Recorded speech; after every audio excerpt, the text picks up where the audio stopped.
네, 이번 발표를 맡은 12기 김정원이라고 합니다. 저희 조언은 저 포함해서 이해찬, 조은솔, 유재현으로 이루어져 있고요. 계약서 조항 분류라는 좀 생소한 주제로 발표를 시작해 보겠습니다.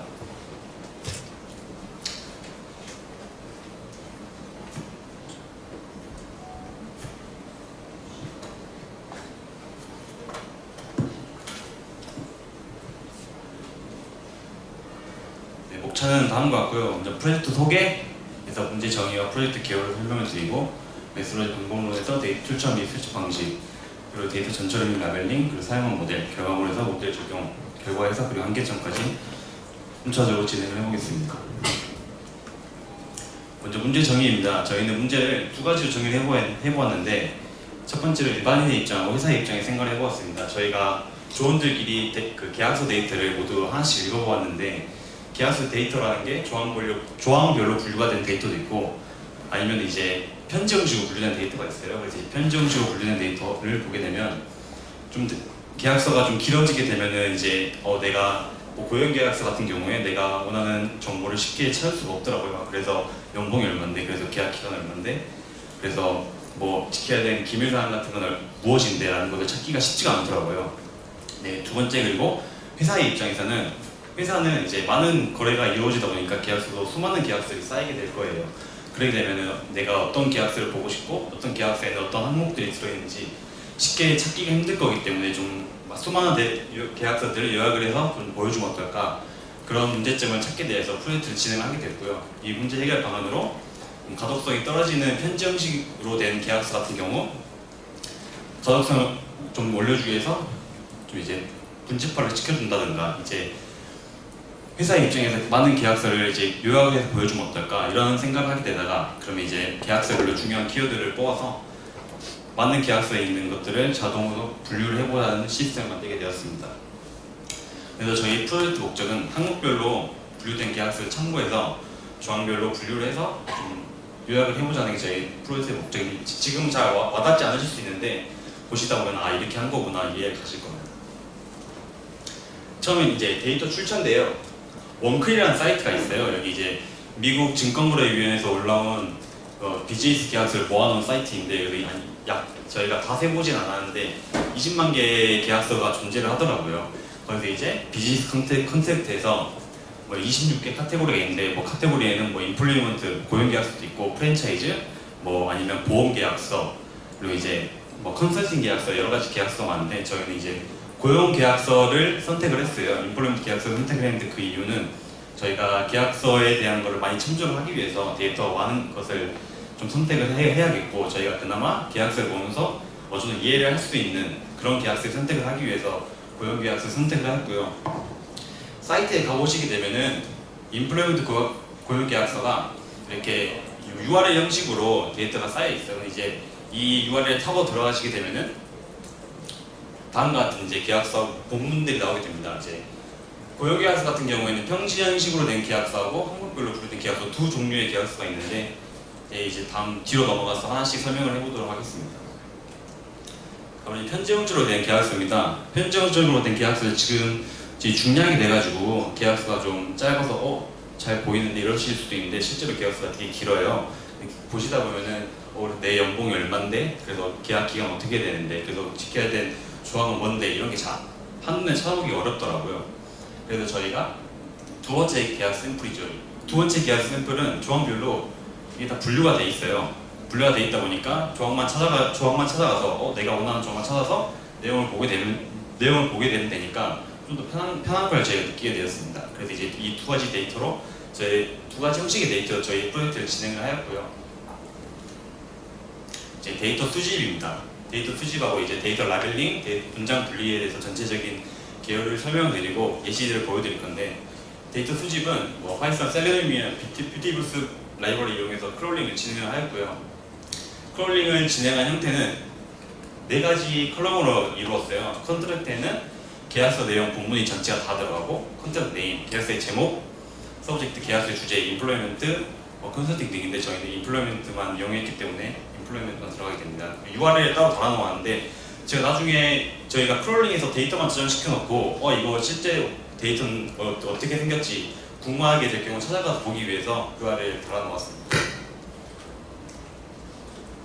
다음에 이제 문장 분리 및 라벨링인데, 문장은 이제 계약서 본문이 전체가 다 들어가다 보니까 그것들을 문장을 분리해 준 다음에 계약서 번호, 계약서 주제, 계약서 세부 조항으로 다시 하나의 데이터셋을 더 만들었어요. 문장이 달려있고 이 문장은 몇 번째 계약서에 나온 문장이고 이건 몇 번째 계약서에 몇 번째 문장인지 이런 걸 다 표시를 해주었습니다.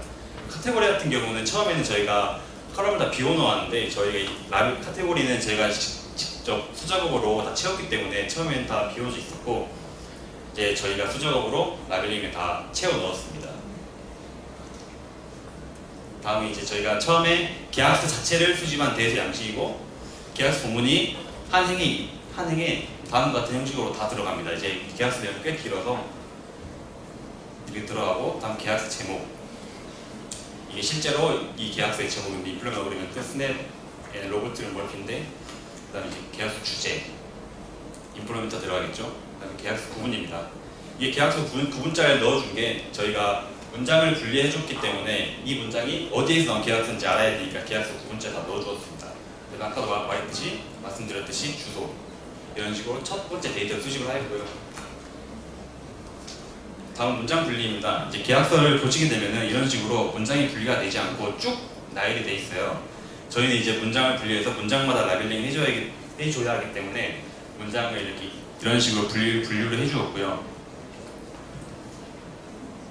저희가 문장을 분리해준 다음에 이제 문장을 분리를 해도 깔끔하게 분리가 안 되더라고요. 다음과 같이 뭐 이상한 단어가 들어가는 것도 있고 띄어쓰기가 이상하게 돼서 뭐 모델에 들어갈 때 인식이 잘 안 되는 경우도 있을 수 있다고 생각을 해서 이런 식으로 된 문장들을 좀 깔끔하게 저희가 수작업으로 좀 이쁜이 작업을 해주었습니다. 이렇게 총 저희가 사용한 데이터는 수집한 계약서는 총 6018개 고용계약서 수집하였고 이 계약서들을 다 이제 문장을 분리하였죠. 문장을 분리하니까 총 50만 개 문장이 생기더라고요. 근데 저희가 이 50만 개 문장을 다 사용할 수는 없었고 랜덤으로 뽑아가지고 총 6,000개의 문장만 사용을 하였습니다. 다음은 이제 데이터 라벨링인데 라벨링이 좀 어려울 수도 있어요. 보시게 되면은 저희가 일단 미리 말씀을 드리자면 저희는 라벨링을 컴피테이션, 컴피테이셔널리티, 터미네이션 3개를 진행을 했고 나머지는 다 ETC, 와더로 분류를 했습니다.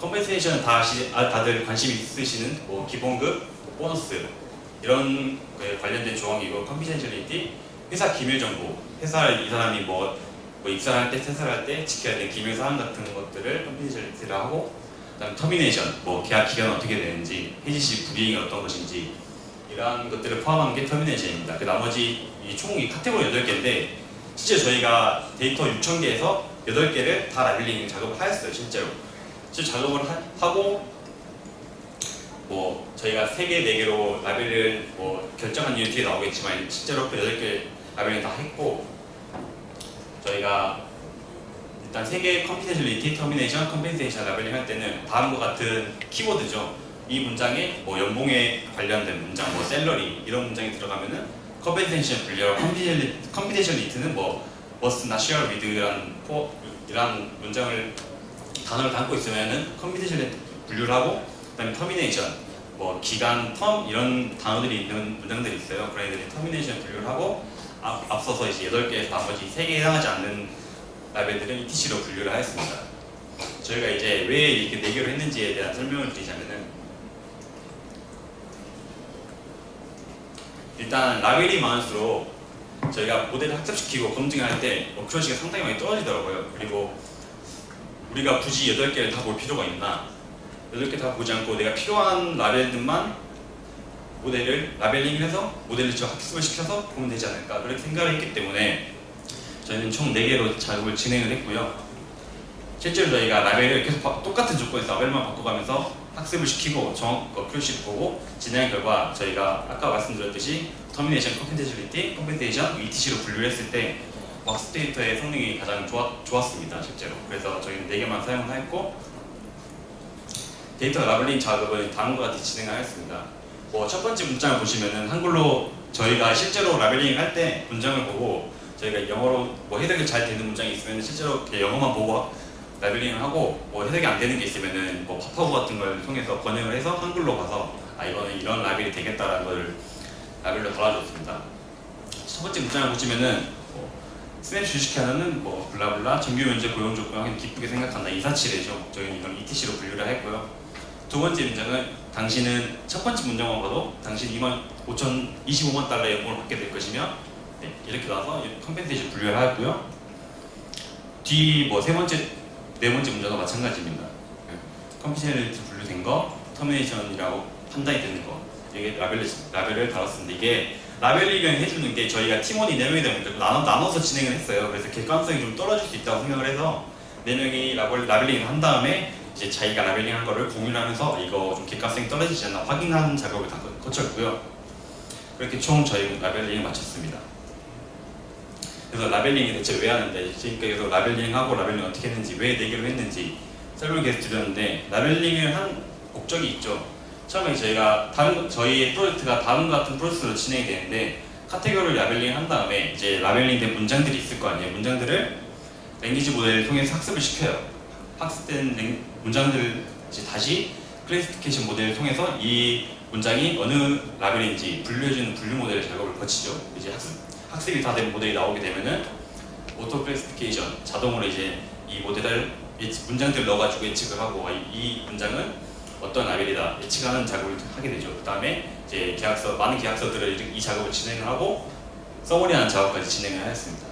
이렇게 저희가 라벨링을 하는데 많은 시간도 들고 고생을 했는데 저희가 실제로 라벨링을 미리 다 해놓게 되면은 나중에는 이 문장들을 그냥 모델만 놓고 돌리게 되면은 자동으로 이 문장은 어떤 라벨 다 정해지기 때문에 한 번만 고생하게 되면은 추후에 많은 계약서들을 예측을 할 때 많이 시간이 단축되니까 이런 점을 시사점으로 잡았습니다. 저희가 모델링 선정한 과정입니다. 실제로 저희가 한정된 인력, 한정 작업 GPU죠. 저희가 실제로 아까 말씀드린 스크롤링한 문장이 총 50만 개라고 했어요. 저희가 50만 개를 다 솔직히 라벨링 할 수는 없으니까 6,000개만 뽑아서 라벨링 진행을 하고 이제 딥러닝을 돌리는데 저희 집에서 GPU 3기가짜리로 돌리다 보니까 데이터가 좀 많으면 시간도 오래 걸리고 좀 중간에 메모를 비워주지 않는 들어가지 않는 문제들이 많이 생기더라고요. 그래서 최대한 좀 적은 데이터 셋으로서 학습을 할 방법이 필요했습니다. 그래서 저희가 선정한 모델이 AWD LSTM이라는 모델인데 간단히 특징들을 먼저 소개해드리면 AWD가 ASGD Weight Drop LSTM 약자인데 이 LSTM 모델은 Weight Drop LSTM과 Average SGD를 사용하는 모델이고 프리트레인된 모델입니다. AWD LSTM은 위키테스트 1030으로 프리트레인된 모델이고 프리트레인된 모델을 사용하게 되면은 데이터 수가 좀 적더라도 충분히 좋은 성능을 냈기 때문에 이 모델을 선택하게 되었고요. 이 모델 자세한 특성에 대해서는 이제 설명을 드리도록 하겠습니다. AWLSTM을 말씀드리기 전에 RNA나 LSTM에 대한 간단한 정리를 하고 싶은데 RNN 모델 같은 경우에는 좀 이제 데이터에 시퀀스가 있는 데이터에 많이 사용하는 모델입니다. 예를 들어 문장 같은 경우에는 앞에 어떤 문장이 나오면 뒤에 어떤 문장이 나오는 게 중요하니까 이런 RNN은 이런 식으로 순차적인 시간을 반영을 하는 거죠. 첫 번째 입력 데이터가 들어가서 원래 일반적인 신경망 같은 경우에는 입력 데이터가 들어가면은 모든 노드들을 한 번씩밖에 거치질 않아요. 근데 이 데이터가 들어가고 이 나온 히든 레이어를 통해서 나온 값을 다시 입력 데이터 받아서 진행을 하기 때문에 RNN 모델이 이런 성격을 가지고 있고 근데 이런 RNN 모델도 단점이 존재해요. 이게 다음에 단점을 말씀드릴 건데 히든 레이어 안에 보시면 세일이라는 게 존재를 합니다. 이게 시퀀스가 있다고 했는데 첫 번째 문장이 들어가고 쭉 학습을 하면은 마지막 문장까지 들어갈 때 이 모델이 처음 학습된 문장까지 모두 다 온전히 기억을 하지를 못해요. 그렇게 되면 학습 능력이 엄청 저하되는 원인이 생기게 되고 이런 단점을 보완해 준 게 LSTM 모델입니다. 이 가운데 보시면 여기 셀이 4개 있는 걸 보실 수 있을 텐데 이게 단순하게 설명을 드리면은 앞에 입력된 데이터의 기억을 유지시켜주는 장치라고 말씀을 드릴 수 있어요. 얘는 예전에 입력 데이터로 참조할 만한 데이터가 이런 것이다 라는 것을 유지를 해주는 기능을 하는 거죠. 이런 이제 RNN과 LSTM 모델의 원리를 이용한 모델이 AWLSTM이고 근데 이제 LSTM 같은 경우에도 RNN의 단점을 보완한 모델인데 LSTM 모델도 단점이 있어요. 이제 히든 레이어를 계속 반복적으로 거치다 보니까 같은 레이어를 거치다 보면은 당연히 오버피팅이 일어나게 되죠. 이거를 방지하는 방법으로 드롭 커넥트가 있는데 이제 드롭 커넥트에 설명을 드리면 이제 보시면 알겠지만 여기 노드가 비어있는 걸 볼 수 있어요. 근데 RNN의 성질이 시퀀스를 가지고 노드를 쭉 이어서 들어가는데 노드를 모델이 학습을 쉽게 떨어뜨리게 되면은 RNN의 기능을 정확히 하지를 못하는 거죠. 그래서 드롭아웃을 시키는 것보다는 드롭 커넥트, 이제 연결된 선을 연결자를 이렇게 없애주는 드롭 커넥트를 선택을 하게 됩니다. 그래서 AWS STM은 드롭 커넥트를 사용하는 모델입니다. 어벤지 SGD를 간단하게 설명드리면 어려운 내용일 수도 있는데, 이게 아래에 있는 LSTM 모델들이 역전파를 시킬 때 웨이트를 계속 계산을 하는데, 이터레이션마다 원래 트레디셔널 SGD는 현재 있는 이터레이션의 웨이트만 계산을 하는데, 과거의 정보까지 다 판단을 하기 위해서 지난 이터레이션 웨이트와 현재 이터레이션 웨이트 사이의 평균을 리턴하면서 과거의 정보까지 다 기억을 하는 것이죠. 이게 AWS STM의 전체적인 특징이고요. 이거는 AWS STM의 LSTM 모델이 학습되는 구조인데, 이거를 좀 이게 보기가 힘들어가지고 제가 간단히 정리를 해봤어요. 첫 번째 단계는 제너럴 도메인 랭귀지 모델 프리트레이닝인데, 언어 속성을 미리 학습해둔 거죠. AWS STM을 위키텍스트 유공사이한 데이터셋을 통해서 먼저 프리트레이닝을 시킵니다. 그 다음에 프리트레이닝 모델을 가지고 타깃 태스크 랭귀지보다 파인 튜닝을 거치게 되는데, 프리트레이닝 된 데이터를 저희가 이때 저희의 모델 계약서 데이터를 넣죠. 데이터를 넣게 되면은 이 모델의 시점에서 저희 데이터에 자주 등장하는 언어를 학습을 하게 됩니다. 그 다음에 타깃 태스크 클래시파이어인데, 이때 이제 저희가 그 문장들을 다 학습한 다음에 카테고리에 분류해주기 위해서 소프트웨어 층을 추가하여 카테고리에다 확률을 출력한 다음에 계약 상목 분류를, 문장들의 분류를 수행을 하게 되죠. 그래서 이런 특징을 가진 AWS STM 모델을 저희 데이터를 사용해서 학습을 시켜보고 예측을 진행해본 결과를 말씀드리면, 저희는 이제 트레인 베리들 7:3 비율로 나눠서 진행을 하였고요. 실제로 저희가 문장을 많이 사용하지 않았어요. 학습하는데 필요한 개수가 740개밖에 안 됐습니다. 그리고 데이터 편향이 발생하지 않게 카테고리 수를 다 동일하게 맞춰주었고요. 실제 저희가 문장들을 1000개, 3000개, 5000개 다 넣어서 학습을 다 해봤는데, 보시면 알겠지만 프로시가 다 비슷했어요. 결국은 많은 문장을 가지고 학습할 필요가 없다는 말이죠. 문장이 많아질수록 학습하는데 시간도 오래 걸리고 들어가는 CPU 자원도 많이 들기 때문입니다. 그래서 저희가 이게 학습된 모델을 바탕으로 예측을 진행하는데, 예측을 진행할 때 어떤 식으로 값이 분류가 되냐면은, 이런 식으로 저희가 이 센터스 문장이 들어가고, 이 문장이 원래는 어떤 카테고리고, 이 문장이 이제 모델에 들어가게 되면 예측을 시행하는데, 각 카테고리마다 확률 값이 나오게 됩니다. 이런 식으로 첫 번째 문장은 컴퓨테이션리티 카테고리에 0.92%라는 92% 확률을 보이고 있죠. 이런 식으로 4개 카테고리만 다 확률 값을 계산하고 이제 가장 높은 확률을 가진 카테고리로 분류를 해주는 것이죠. 이렇게 저희는 예측 데이터 셋으로 총 200개의 문장을 모델을 통해서 예측을 하는데, 이제 프리시전 리콜 리스폰스 스코어 값이 생각보다 저희가 생각한 것보다 많이 퍼포먼스가 괜찮게 나왔어요. 그래서 저희가 어떻게 이게 퍼포먼스가 높게 나왔을까 가만히 생각을 하다 보니까, 이제 계약서 데이터 같은 경우에 좀 포맷이 다 정해져 있잖아요. 보통 이제 랭귀지 같은 거를 학습하게 되면은 다 다르게 말하는데, 계약서 데이터는 정해진 포맷이 있기 때문에 예측이 잘 되는 거라고 저희는 판단을 했습니다. 실제로 이제 저희가 만든 모델을 통해서 맨 처음에 프로젝트 목표를 설명해드린 것처럼 모델을 구현을 해보았는데요. 이거 계약서를 보시면 편지 형식으로 된 계약서예요. 이게 중량이 되는데 이 계약서 상당히 길더라고요. 그래서 이 문장을 저희 데이터셋에 맞게 분류한 후 프린트한 결과 이제 라벨마다 분집화를 시켰습니다. 다음과 같이 컴퓨테이션 문장은 이렇게 모여있고, 터미네이션 문장은 이렇게 모여있고, 다음은 컴퓨테이션 문장은 이렇게 이루어져 있고, 나머지 ETC들을 분류를 해주는 것이죠. 그 다음이 이제 저희가 이제 이거는 구현하는데 오래 걸리지 않았지만, 실제로 저희가 이거를 회사 입장에서 좀 간편하게 사용할 수는 없을까 해서 실제로 100개 계약서 한 10,000개의 문장들을 놓고 예측을 진행했습니다. 결과가 말씀드리고 싶은 게, 50번째 계약서에는 4개의 라벨에 해당하는 조항들이 각각 몇 개씩 있을까 보게 되면,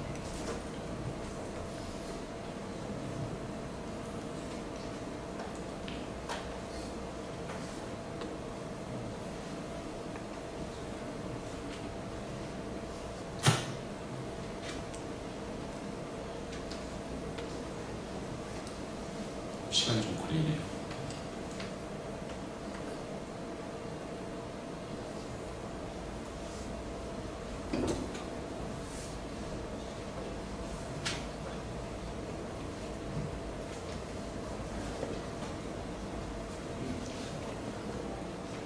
이제 50번째 계약서에는 라벨이 몇 개가 있을까? 이제 50번째 계약서에서 총 116개 문장들이 있었고요. 컴펜세이션 46개, 컴펜세이션 7개, 터미네이션 23개, ETC 40개죠. 실제로 이걸 보게 되면은 어떤 계약서 같은 임플리먼트 계약서에 필수적으로 들어가야 되는 조항이 있는지, 이 계약서에 있는지 없는지 편하게 확인할 수 있다고 생각을 했고,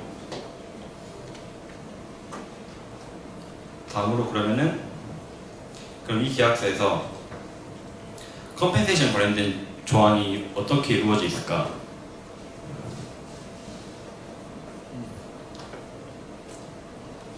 이런 식으로 컴펜세이션 라벨만 따로 모아서 이 문장들이 볼 수 있죠. 실제로 보시게 되면은 베이스 셀러리 이런 것들도 컴펜세이션 분류가 되었고 보너스 분류가 된 걸 보실 수 있습니다. 이렇게 편하게 내가 원하는 계약서는 라벨이 어떻게 구성이 되어 있고 이 계약서들의 컴펜세이션 라벨은 어떤 문장들이 있을까 편하게 확인할 수 있는 걸 확인할 수 있습니다. 실제로 1000 개의 문장을 예측하는데 한 10분 정도밖에 걸리지 않아서 상당히 속도는 괜찮았던 것 같습니다.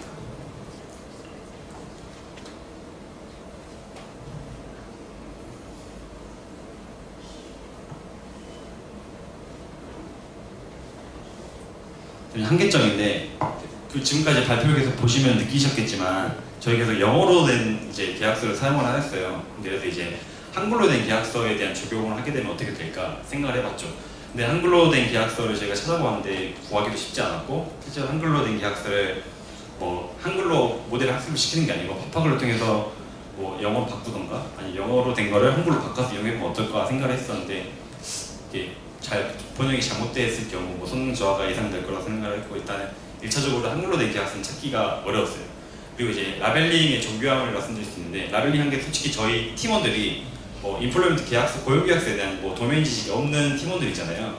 그래서 법적인 문제도 그렇고 법적인 문제가 발생할 수 있는 계약서도 있는데 그런 거에 대한 정교함이 좀 부족했던 것 같고, 이게 이중 모드 돌렸으신데 지금까지 저희 프로젝트 결과가 세미 슈퍼바이드에 가까운데 라벨 개수를 늘리기 위해서 다른 알고리즘 적용해서 라벨을 미리 예측을 한 다음에 사용하면 어떨까 이런 생각도 하였습니다. 네, 저희 발표는 여기까지입니다.